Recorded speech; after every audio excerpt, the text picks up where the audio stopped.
जय महाराष्ट्र. शिवसेना उद्धव बाळासाहेब ठाकरे पक्षाच्या वतीने आपल्या सगळ्यांचं स्वागत आहे. आपल्या सगळ्यांना विषय काय आहे याची कल्पना आहे आणि थोड्या वेळापूर्वी दिल्लीतून नेते संजय राऊतजी असतील, नेते अनिल भाऊ देसाईजी असतील, अरविंद भाई असतील, या सगळ्यांची पत्रकार परिषद नुकतीच संपन्न झालेली आहे. ज्या पद्धतीने मागच्या काही दिवसांच्या पासून काही चर्चा चालू होत्या आणि त्या चर्चेनंतर काही लोक एक वेगळा गट स्थापन करत आहेत किंवा त्यांनी पत्र दिले किंवा ते नॉट रिचेबल आहेत, अशा सगळ्या चर्चा चालू होत्या. या चर्चांच्या पार्श्वभूमीवर आपल्याला काही बोललं पाहिजे, काही भूमिका मांडली पाहिजे. पहिल्यांदा तर हे आम्ही स्पष्ट केलं पाहिजे की ज्या पद्धतीने भाजपाने एक मोडस ऑपरेंडसी ठरवली, एक पद्धत ठरवली की प्रत्येक प्रादेशिक पक्षामधले निम्मे किंवा निम्म्यापेक्षा जास्त लोक वेगळे करायचे, त्यांचा गट स्थापन करायचा, त्यातल्या एकाला नेता म्हणायचं, मग त्यांनी आम्हीच ओरिजिनल आहोत हे सांगायचं आणि मग त्यांनी भाजपला बाहेरून पाठिंबा द्यायचा. डिलिमिटेशनचं बिल नामंजूर झाल्यानंतर भाजपा एका अर्थाने सुडाने पेटलेली होती आणि सुडाने पेटलेल्या भाजपाने आपमधून राघव चड्डा आणि एक गट बाजूला केला, तृणमूल काँग्रेसमधले 20 लोक बाजूला केले. हे बाजूला करताना सगळ्या स्वायत्त यंत्रणा, साम दाम दंडभेद सगळं वापरलं गेलं. राजकारणाचा होता नव्हता सगळा स्तर संपवला गेला, सगळी लोकशाही सगळी संपवली गेली. परंतु जे लोक म्हणतात की पक्ष नेतृत्व, मी जरा पक्ष नेतृत्वाच्या संबंधाने अधिकची मांडणी केली पाहिजे की कुठल्या पक्ष नेतृत्वावर आपण टीका कराल. पत्रकार असतील, राजकीय विश्लेषक असतील, भाजपचे किंवा शिंदेचे बोलघेडे बार्किंग ब्रिगेड मधले प्रवक्ते असतील, ज्यांना पक्ष नेतृत्वावर टीका करावीशी वाटते, त्याच्यातल्या एकाने उत्तर द्यावं की मग ममता बॅनर्जींची चूक काय होती, अरविंद केजरीवालांची चूक काय होती, आदरणीय शरद पवार साहेबांची चूक काय होती. तर याच्यातल्या चूक कोणाचीच नव्हती. या प्रत्येकाची चूक असलीच तर ती एवढीच की प्रत्येक जण आपापली प्रादेशिक अस्मिता जपत आपापल्या प्रदेशातल्या महत्वाच्या मुद्द्यांना मुख्य प्रवाहात आणण्याचा आणि त्यावर चर्चा घडवून आणण्याचा प्रयत्न करत होते. त्यामुळे ज्यांना स्वार्थ नडलाय आणि ज्याची अनेक कारणं आहेत, कारण शिंदे असतील किंवा भाजपाचे अनेक लोक असतील जे जाहीर सभांमधनं रोज बोलतायत की आमच्याकडे आलात तर तुम्हाला फंडची आम्ही कमी पडू देणार नाही, आम्ही सगळ्या प्रकारचे निधी तुम्हाला उपलब्ध करून देऊ. या सगळ्या लोकांनी एकीकडे आर्थिक कोंडी करायची, दुसरीकडे सगळ्या स्वायत्त यंत्रणांचा गैरवापर करायचा, तिसरीकडे काही त्यांच्या महत्वाकांक्षा जागवायच्या आणि मग ज्यांना पॉलिटिकल सर्व्हाइव्ह व्हायचं आहे अशा लोकांनी काही निर्णय घ्यायचं ठरवलं. कालपासून एक फार मोठी काय म्हणता येईल त्याला एक संभ्रम चालू होता की ओमराजे कुठे आहेत, ओमराजे कुठे आहेत. ओमराजे निंबाळकरांच्या संबंधाने आम्हाला सगळ्यांना असं वाटत होतं की ते हलणार नाही, कारण यातल्या प्रत्येकाने, राऊत साहेबांनी सांगितलं, आम्ही त्याचे साक्षीदार आहोत की कुणी आई भवानीची शपथ घेतली, कुणी कुटुंबातल्या सदस्यांची शपथ घेतली. आता जे देवाची शपथ घेऊन देवालाही सोडत नाहीत, ज्या कुटुंब आपल्या सगळं काही असतं आपल्यासाठी, त्या कुटुंबातल्या आपल्या पोराबाळांची शपथ घेऊन त्यांची पर्वा करत नाहीत, की पक्ष नेतृत्वाची पर्वा करतील अशी अपेक्षा करणं चूक आहे. परंतु काल रात्री 10:30 वाजता पुण्यात एक चार्टर आलं, ज्या चार्टरला तानाजी सावंत लीड करत होते. तानाजी सावंतांच्या सोबत अजून काही लोक होती. यामध्ये नानासाहेब पाटील, मी चार्टर मधल्या लोकांची नावं सांगतेय, नानासाहेब पाटील, अमित क्षीरसागर, जयराजे निंबाळकर आणि ओमराजे निंबाळकर हे तानाजी सावंत यांच्या समवेत दिल्लीला गेले. खरं तर या सगळ्या लोकांचं दिल्लीला जाणं हे अचानक नव्हतंच. मुळात 10 तारखेला दिल्लीला एनडीएची एक महत्वाची बैठक झाली. 10 तारखेला एनडीएची जी पंतप्रधान मोदींनी बैठक घेतली, त्या बैठकीनंतर दिल्लीच्या हॉटेल ताज मानसिंगला या सगळ्या लोकांची बैठक एकत्रितपणे झाली. या बैठकीत आता ज्यांनी गट स्थापनेचा वगैरे दावा आणि या सगळ्या बातम्या येत आहेत, हे सगळे लोक त्या बैठकीला उपस्थित होते. ओमराजेंच्या एका महत्वाच्या केसचा निकाल आहे. निकाल 20 तारखेला येणार आहे. निकालावर का बरं हे सगळं अवलंबून असावं? निकालामध्ये असा काही शब्द दिलाय का? कदाचित निकालामध्ये अशी काही आश्वस्तता आहे का की आम्ही तुमचा पारंपरिक राजकीय विरोधक, तुमची कायमची डोकेदुखी संपवून टाकू, तुम्हाला तुमचा राजरस्ता मोकळा असेल, असा काही शब्द मिळालेला आहे का? नागेश पाटील आष्टीकर बद्दल मी बोलावं तेवढं थोडं आहे. कारण नागेश पाटील आष्टीकर त्यांना असं वाटतं की ते सगळ्यात मोठे तिस्मार खान आहेत. परंतु नागेश पाटील आष्टीकरांच्या गेल्या 2 महिन्यांपासून चाललेल्या जेवणावळी असतील, बैठका असतील, या सगळ्यांच्या बातम्या आमच्यापर्यंत पोहोचत होत्या. मी दिल्लीत नसले तरी दिल्लीत तुमचे 500 असतील, आमचे 50 तरी असतील. त्यामुळे तुमची जेवणावळी कुठे झाल्या, तुमच्या बैठका कुठे झाल्या, या सगळ्या टीमचे मुख्य कॅप्टन संजय देशमुख आणि या सगळ्या टीमचे व्हाईस कॅप्टन नागेश पाटील आष्टीकर. ज्या आष्टीकरांनी परवा दिवशी सुद्धा रात्री फोन केला संध्याकाळी 7 वाजता आणि मला असं सांगितलं की ताई, नांदेडमध्ये लोहबंदेंच्या घरातली 2 मतं आहेत, तुमचे आणि लोहबंदेंचे संबंध चांगले आहेत, तुम्ही तेवढं त्यांना सांगा की रेखाताई लोहबंदेचं मत माझ्या पोराला मिळालं पाहिजे, माझं पोरगं विधान परिषदेला उभं आहे. सगळं काही समजून उमजून सुद्धा मी नागेश पाटलांचं बोलणं ऐकत होते. कारण नागेश पाटील चक्क लोकांना वेडं समजून वेड्यात काढण्याचा प्रयत्न करतायत. त्यांना असं वाटत होतं की ते ओव्हर स्मार्ट आहेत, पण ही सगळी गोष्ट आम्हाला कळत होती. विशेष काल सकाळी नागेश पाटलांनी पक्ष नेतृत्वाला फोन केला. पक्ष नेतृत्वाला सांगितलं की सुषमाताईंना कृपया आपण सांगा की नांदेडला स्थानिक स्वराज्य संस्थांची जी 2-3 मतं आहेत ती त्यांनी तिथे फोन करावा. जे लोक म्हणतात की पक्ष नेतृत्व संपर्कात नव्हतं, तर मग पक्ष नेतृत्वाने तातडीने मला फोन कसा केला? नागेश पाटलांच्या संपर्कात एवढं सगळं होऊन नागेश पाटील आपल्याशी बेईमानी करणार आहेत हे माहीत असून सुद्धा पक्ष नेतृत्वाने नागेश पाटलांना शब्द दिला की हो, मी सुषमाताईंशी बोलतो. पक्ष नेतृत्वाने मला फोन केला, सांगितलं की ताई नांदेडमध्ये फोन करा. मला हे सगळं समजत होतं, तरीही माझ्या नेतृत्वाला मी किती दुखवायचं, माझ्या नेतृत्वाला अजून मी किती वेदना द्यायच्या, हे समजून उमजून मी त्यांच्याशी काहीही न बोलता म्हटलं, सर होय मी बोलते, मी सांगते सर त्यांना. विशेष काल संध्याकाळी 7:15 वाजता पुन्हा एकदा नागेश पाटलांचा फोन आला पक्ष नेतृत्वाला. साहेब, तेवढं तुम्ही फोन केला ना, म्हणजे किती किती ओव्हर स्मार्टनेस दाखवावा, त्याला काही लिमिट?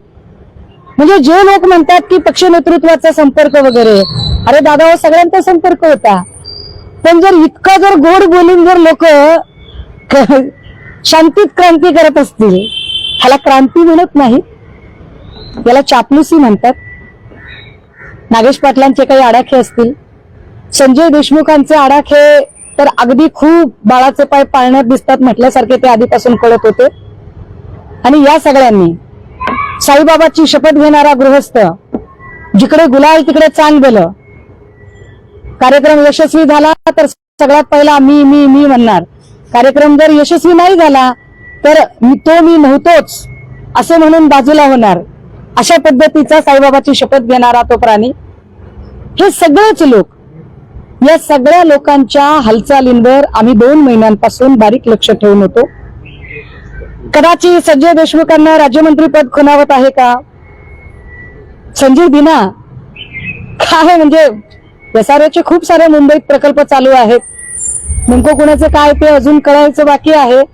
परंतु कुणाच्या मनात काय आहे, अंदर क्या है बाहर क्या है, सब पब्लिक जानती है. पण या पत्रकार परिषदेच्या माध्यमातून महाराष्ट्रातल्या तमाम शिवसैनिकांना मी आवर्जून सांगितलं पाहिजे की यावेळेचं केलेलं मतदान हे नव्या नावासकट, नव्या चिन्हासकटचं मतदान होतं. ते धनुष्यबाणावरचं मतदान नव्हतं. या मतदानामध्ये शिंदे किंवा शिंदेचे सहकारी नव्हते. या मतदानाच्या वेळेला फडणवीस, भाजपा किंवा त्यांच्या कुठल्याही स्वायत्त यंत्रणा मदतीला नव्हत्या किंवा अजून कोणीच नव्हतं. हे मतदान आम्ही आमच्या ताकदीवर घेतलेलं मतदान होतं. हे मतदान शिवसैनिकांचं मतदान होतं.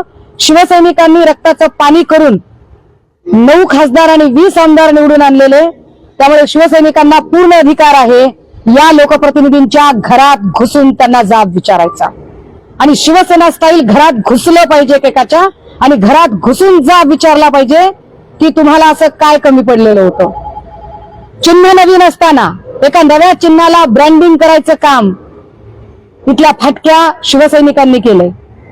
एका नव्या चिन्हाला नव्या नावाला घेऊन त्याचा ब्रँड बनवण्याचं काम इथल्या फाटक्या आणि उपाशी पोटी काम करणाऱ्या शिवसैनिकांनी केले.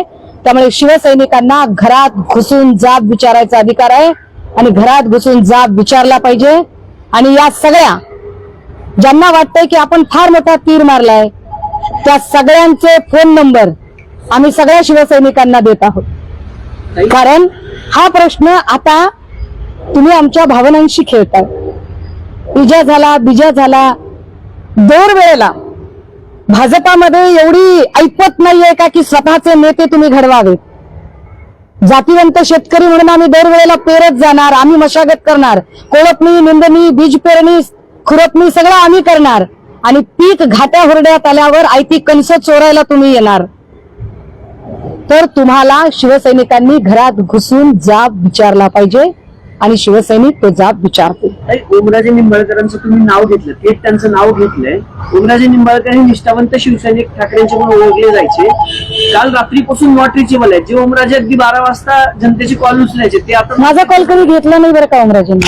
हा पुढे आता ते नॉट रिचेबल आहेत. म्हणजे ओमराजे निंबाळकर दिल्लीला, कारण ते बऱ्याच जणांना असं सांगतात की मी अजूनही पुण्यात आहे, मी अजूनही पुण्यात आहे. म्हणजे समजायचं काय नेमकं, हा संभ्रम काय आहे? मी ओमराजे निंबाळकरांना सकाळपासून फोन करण्याचा प्रयत्न करतोय. ओमराजेंना मी फोन केला पण माझा फोन उचलला गेला नाही.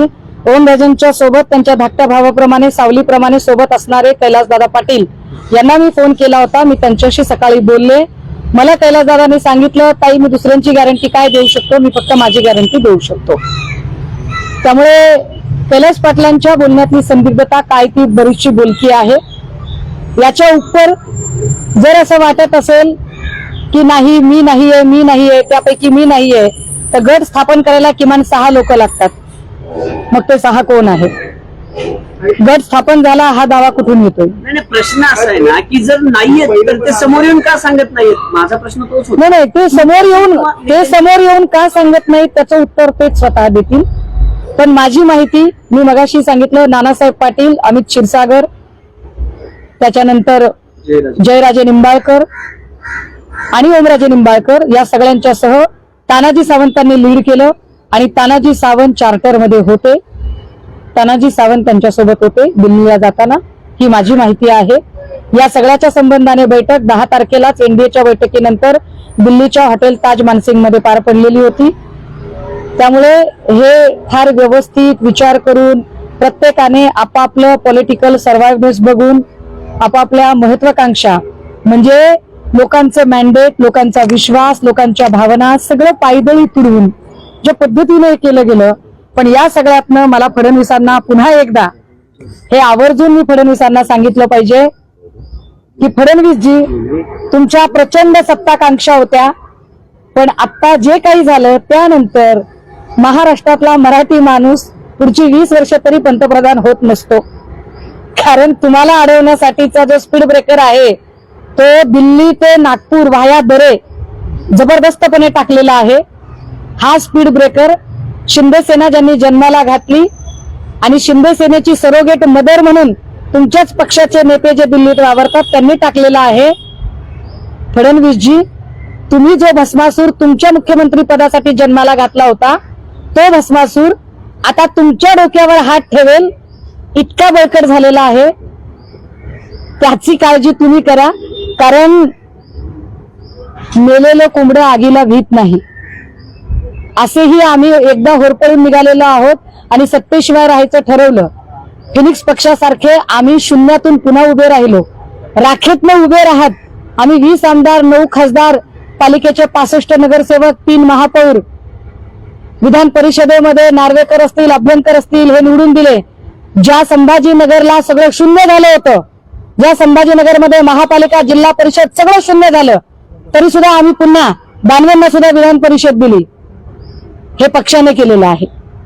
ही पक्षाची ताकद आहे. काही सातत्याने पहिली जेव्हा शिवसेना होती तेव्हा देखील उद्धव ठाकरे यांच्यावरती नाव घेतलं जातं. हे जे खासदार जातात त्यांची देखील हीच चर्चा आहे की आम्हाला उद्धव ठाकरे यांची वाटत नाही.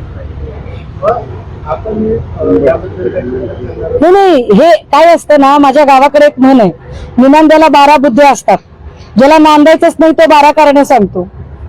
जर या लोकांचं जर हे कारण असेल तर मग मला सांगा, तृणमूलचं काय कारण होतं, त्या 20 लोकांचं काय कारण होतं? ममता बॅनर्जी तर काळा कोट घालून अगदी कोर्टापर्यंत सुद्धा धावल्या होत्या, त्यांचं काय कारण होतं? अरविंद केजरीवाल तर स्वतः जेलमध्ये जाऊन आले, मग त्यांचं काय कारण होतं? पवार साहेब तर अगदी दादा गेल्यानंतर 3ऱ्या दिवशी नदी पाहणीसाठी गेले होते, त्यांचं काय कारण होतं? ही सगळी कारणं बकवास आहेत.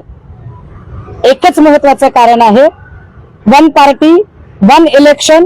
एका डिक्टेटरशिप कडे आपण जात आहोत. Absolute power and absolute corruption या दिशेनं हा प्रवास आहे.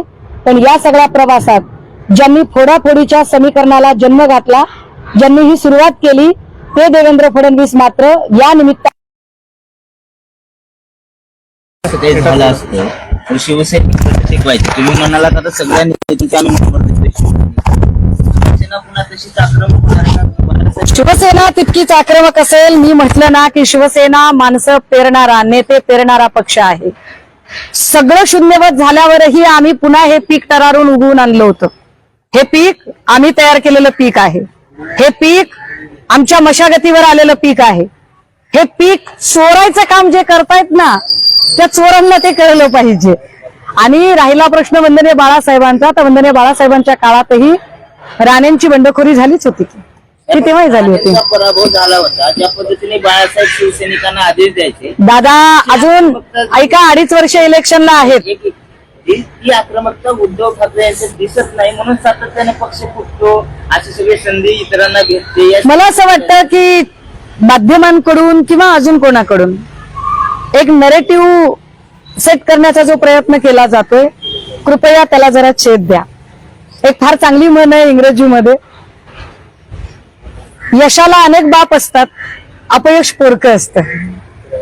जेव्हा एखादी गोष्ट अशी घडते त्यावेळेला सरळसोटपणे नेतृत्वावरती खापर फोडणे हे योग्य नाही. कारण मी म्हटलं की जर तुम्ही ठाकरेंना किंवा नेतृत्वावर जर तुम्ही टीका करणार असाल तर मग तुम्ही तृणमूल काँग्रेसबद्दल काय बोलाल, पवार साहेबांच्या नेतृत्वाबद्दल तुम्ही काय बोलाल, अरविंद केजरीवालांच्या नेतृत्वाबद्दल काय बोलाल? 24चं उदाहरण दिलं आता. गुवाहाटी तो पार्ट 1 होता, आता हा गुवाहाटी पार्ट 2 म्हणायचा. तुम्ही 24चं उदाहरण दिलं आणि 4 वर्षात जर 2दा असं होत असेल तर तुमच्या चुका असतील ना कुठेतरी?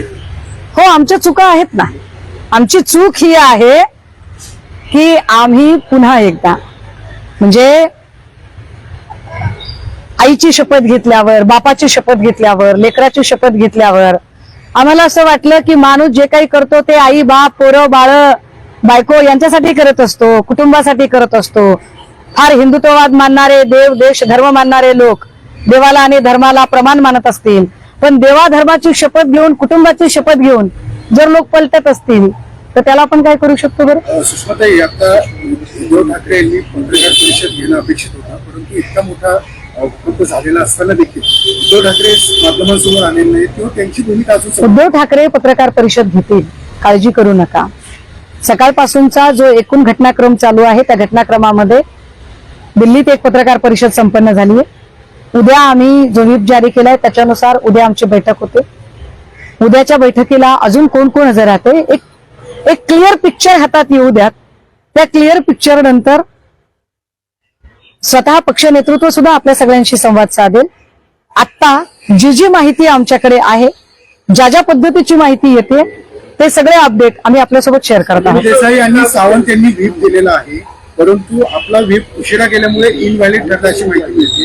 तर हा व्हीप लागू होईल का? याचा ऐका, असं गृहीत धरा की आम्ही व्हीप काल दिला असता तर काय झालं असतं बरं? तर कदाचित ते म्हणाले असते की आम्हाला परवा दिवशीच पत्र मिळालेलं आहे, परवा दिवशी व्हीप दिला असता तर म्हणाले असते. असं काय करतोय? तर ते म्हणाले असते की आम्हाला 3 दिवसापूर्वी मिळालं आहे. त्यामुळे मी मगाशी म्हटलं की ज्या स्वायत्त यंत्रणा आहेत, निवडणूक आयोगासारखी यंत्रणा काय बायस्ड पद्धतीने वागू शकते हे मागची 3-4 वर्ष आम्ही बघत आहोत. आमच्या पक्ष आणि चिन्हाचा निकाल जो सगळ्यात महत्वाचा निकाल आहे तो निकाल 4.5 वर्षांपासून लागत नाही. एका ज्युडिशियल मॅटरमध्ये कुणी बोलू नये असं म्हणतात. अरे बोलायचं नाही ज्युडिशियल मॅटरमध्ये, पण ज्युडिशियल मॅटर चालू असताना त्या संबंधातल्या आमदारांना फंड मात्र वापरता येतो. हे कुठल्या नियमात बसतं बरं? चंद्रशेखर बावनकुळे असं म्हणाले की भाजपचा यामध्ये काही संबंध नाहीये, परंतु शिंदेंनी फडणवीसांशी चर्चा करूनच ही सगळी ऑपरेशन टायगरची मोहीम राबवलेली आहे. काय आहे, बावनकुळे जरा उतावे झालेत. बावनकुळेंना असं वाटतंय की आता जर खांदेपालट झाला तर मुख्यमंत्री पद आपल्याला मिळेल. बावनकुळेंना मुख्यमंत्री पदाचे डोहाळे लागलेत. पण या पत्रकार परिषदेत जाहीरपणे चंद्रशेखर बावनकुळे, मी नेहमी तुम्हाला सांगते की तुम्ही ओबीसी असल्यामुळे तुमच्याबद्दल एक आत्मीयता वाटते, पण हा भाबडेपणा सोडा. तुम्हाला आयुष्यात मुख्यमंत्री पद मिळणार नाहीये. तुमचं सोडा, तुमचा सहकारी ज्याची तुम्ही रोज री ओढताय, आता त्याची सुद्धा खुर्ची धोक्यात आलेली आहे. जागे व्हा. तुम्ही जे काही पेरलेलं आहे ते दाम दुप्पट योजनेने आता उगवलेलं आहे. तुम्ही बळकट केलेला भस्मासूर आता तुमच्या डोक्यावर हात ठेवायला सज्ज झालेला आहे. त्यामुळे बावनकुळे प्लीज प्लीज जागे व्हा. फडणवीसांचं या ऑपरेशन टायगर मध्ये प्रेम आहे किंवा अप्रत्यक्षरित्या सहभाग आहे असं तुम्हाला वाटतं? नाही, मला असं वाटतं की देवेंद्र फडणवीसांची हातबलता आहे. हा, ते काल पुण्यातच म्हणाले की आम्ही आमच्या नेत्यांवर अंधविश्वास ठेवतो. आता त्यांना तो सगळीकडे असतो बघा. विश्वासावर काय म्हणतात त्याला, उम्मीद पे दुनिया कायम आहे म्हटल्यासारखं विश्वासावर सगळं जग चालतं. जर एखादा नेता आपल्या पोराची शपथ घेतो, एकुलत्या एका पोरीची शपथ घेतो, आपलं लेकरू आजारी आहे असं सांगतो, आई भवानीची शपथ घेतो, शिर्डीच्या साईबाबाची, शिर्डी वही आते है जिने बाबा बुलाते है, त्या साईबाबांची शपथ घेतो, तर विश्वास ठेवणं स्वाभाविक आहे ना. ताई, मग आता ते जे 6 खासदार आहेत किंवा शिंदे गट जो आहे किंवा शिवसेनेची शिंदेची शिवसेना जे आहे त्यांच्याकडनं अधिकृत काहीच नाही आलं अजून. तुमच्याकडनं मात्र अधिकृत तुम्ही नावं घेतलेत. मग आता देशानं राज्यानं असं समजायचं का की हे 6 खासदार गेले तुम्हाला सोडून? ते कोण 6 गेले ते अजून आम्हाला कळायचंय. तुम्ही नाव घेतली की असतात त्याच्यातले काही? ऐका, मी असं म्हटलं की रात्री कोण गेलं, ते दिल्लीला अजून वेगळ्या कामाला गेले असते असं गृहीत धरू. पण ते गेले ना, ते रात्रीच गेले. ते सकाळपर्यंत जे सांगतायत की मी पुण्यात, ते पुण्यात नाही, ते रात्री गेले. उद्या नाही, संजय राऊत असं म्हणाले की आहे, एक जारी झालेलं आहे आणि उद्या जर हे 6 खासदार स्वघरी परतले नाही तर त्यांच्या विरोधात काही कायदेशीर कारवाई आपण करणार आहोत. मी म्हटलं ना की नागेश पाटील आष्टीकर जे कालपर्यंत ओव्हर स्मार्टनेस दाखवत होते आणि ते असं दाखवायचा प्रयत्न करत होते की मी इथेच आहे. अगदी कालही ते बोलताना म्हणाले की साहेब माझी सही तिकडे कोणी करू शकतं बरं का, मी घरीच आहे. म्हणजे म्हणजे याला खूपच तयारीचा माणूस लागतो. नागेश पाटील आष्टीकर म्हणजे फुल तयारीचा माणूस. परंतु याची कुणकुण आम्हाला जेव्हापासून लागली तेव्हापासून आम्ही आमच्या ज्या काही लिगल गोष्टी आहेत त्यावर काम सुरू केलं होतं. आमच्या कायदेशीर बाबी आणि त्या संबंधाने कामकाज बघणारे खासदार अनिल भाऊ हे त्या संबंधाने दिल्लीमध्ये सातत्याने वेगवेगळ्या कायदे तज्ञांशी बोलत होते. त्यानुसार आम्ही कायदेशीर पावलं उचललेली आहे. व्हीप जारी झालेला आहे आणि त्याच्या इतर अजून जे लिगल आस्पेक्ट आहेत मला कल्पना आहे. मी हे सगळं बोलल्यानंतर भाजपची वफादारी केल्यामुळे ज्या निकमांना राज्यसभा मिळाली ते निकम लगेचच याचा लिगल आस्पेक्ट कसा चूक आहे कसा बरोबर आहे हे सांगायला पप्पासारखे पुढे येतील. पण आम्ही त्यांनाही सांगितलं पाहिजे की जर खासच तुम्ही लोकशाहीचे भोगते असाल तर पार्लमेंटरी डेमोक्रेसी अभ्यासा, डिफेक्शन लॉ अभ्यासा आणि मग बोला. तर या सगळ्या राजकीय परिस्थितीला ना ऑपरेशन टायगर असं नाव देण्यात आले. संजय राऊत असं म्हणाले की या निमित्ताने त्यांना कळलं की आम्ही टायगर आहोत आणि ऑपरेशन टायगर. मग ऑपरेशन टायगर शिंदेचं सक्सेसफुल झालंय? ऑपरेशन टायगर सक्सेसफुल झालं की नाही हे मी म्हटलं ना की उद्या 11ची बैठक आहे तेव्हा आपल्याला कळेल. पण एक नक्की आहे की जर ते टायगर असतील तर त्यांनी दिवसाढवळ्या येऊन प्रेस कॉन्फरन्स करत गाजावाजा करत एक डरकाळी फोडून सांगितलं असतं. रात्री अपरात्री कुठेतरी चार्टरमध्ये बसायचं, लोकांना इमोशनल ब्लॅकमेलिंग करत माझं लेकरू आजारी आहे, पुरीची शपथ, पोराची शपथ, बायकोची शपथ, देवाची शपथ, आई भवानीची शपथ, साईबाबाची शपथ, अशा गोष्टी केल्या नसत्या. त्यामुळे याला टायगर ऑपरेशन म्हणायचं की नाही, हाही संशोधनाचा मुद्दा आहे. या सगळ्यानंतर एक व्हिडिओ व्हायरल होतो ज्यामध्ये बाळासाहेब म्हणतात की कोणी जर कुठले तरी त्यांना रस्त्यावर सोडवा, अशी भाषा नाही, आता त्या मार्गाने शिवसैनिक जातील. मी तर म्हटलं ना की हे मॅन्डेट शिवसैनिकांचं मॅन्डेट आहे. या निवडणुकीत मी अजून एक गोष्ट सांगितली पाहिजे. जे म्हणतात ना की आम्हाला निवडणुकीत मदत केली नाही, आम्हाला आर्थिकची मदत मिळाली नाही, याच्यातला एकही जण म्हणू शकत नाही. नागेश पाटील आष्टीकरांना किती आर्थिक मदत केली त्याची साक्षीदार मी आहे. अमरावतीला सुनील खराटेला किती मदत दिली त्याचे साक्षीदार मी आहे. बदामराव पंडितला किती मदत दिली होती त्याची साक्षीदार मी आहे. याच्यातल्या प्रत्येकाला मदत गेली होती, वाकचौरेंना सगळ्यांना मदत गेलेली होती. त्यामुळे यांना सगळ्या प्रकारे मदती पोहोचलेल्या आहेत. आता एवढं सगळं होऊन एका नवीन चिन्हावर एवढी मेहनत घेऊन ज्या शिवसैनिकांनी दिवस रात्र मेहनत घेऊन, काही शिवसैनिक तर बिचारे पदाशिवाय काम करणारे आहेत. आमच्या सोशल मीडियासाठी काम करणारे सगळे लोक उत्स्फूर्तपणे काम करतात. हे उत्स्फूर्तपणे काम करणारे जे लोक आहेत, ज्यांनी हे जनमत तयार करायला मदत केली, त्या सगळ्या शिवसैनिकांना बेशक हा अधिकार आहे की त्यांनी लोकप्रतिनिधींच्या घरात घुसून जाब विचारला पाहिजे. एक प्रश्न हाच आहे की बाळासाहेबांनी ज्या प्रकारे सांगितलं होतं की अशा प्रकारे करा म्हणून, उद्धव साहेब काही सांगत नाहीत, उद्धव साहेब बोलत नाहीत, आक्रमक भूमिका घेत नाहीत, म्हणून वाटत नाही हे सगळं हे होतं. अच्छा, म्हणजे एखाद्याचा चांगुलपणा हा तुम्ही त्याचा दुर्गुण ठरवता. एखाद्याने दाखवलेला विश्वास हा त्याचा दोष तुम्ही समजता. म्हणजे फडणवीसांनी दाखवलेला कपटीपणा हा फडणवीसांचा गुणवत्ताधारक गुण आहे असं तुम्ही समजता. वा, धन्यता आहे.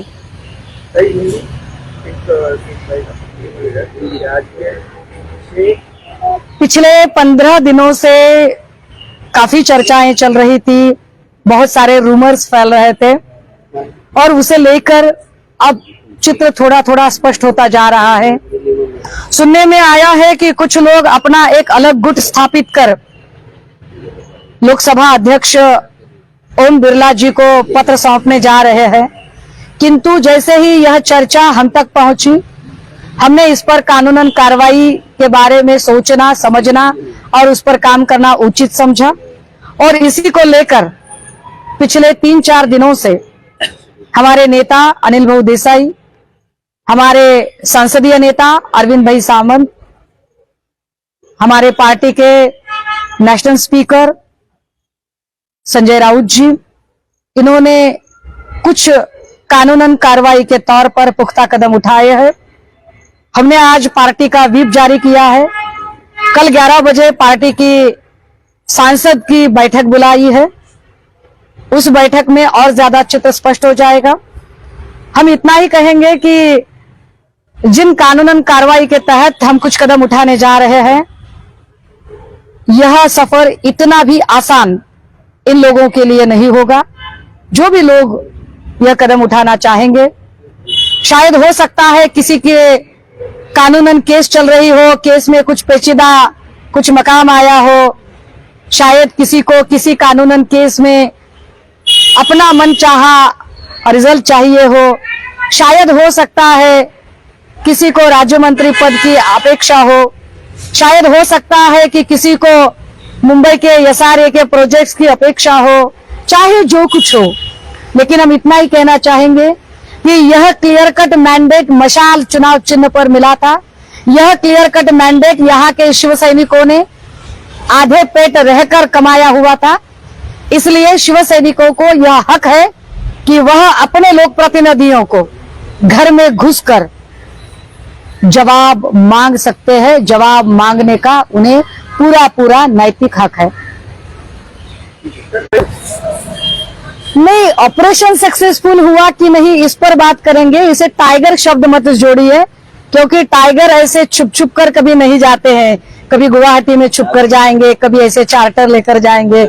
ऐसे टाइगर नहीं करते. टाइगर बस एक आवाज देता है और जंगल में सन्नाटा छाता है. टाइगर ऐसे छिपकर नहीं बैठते हैं.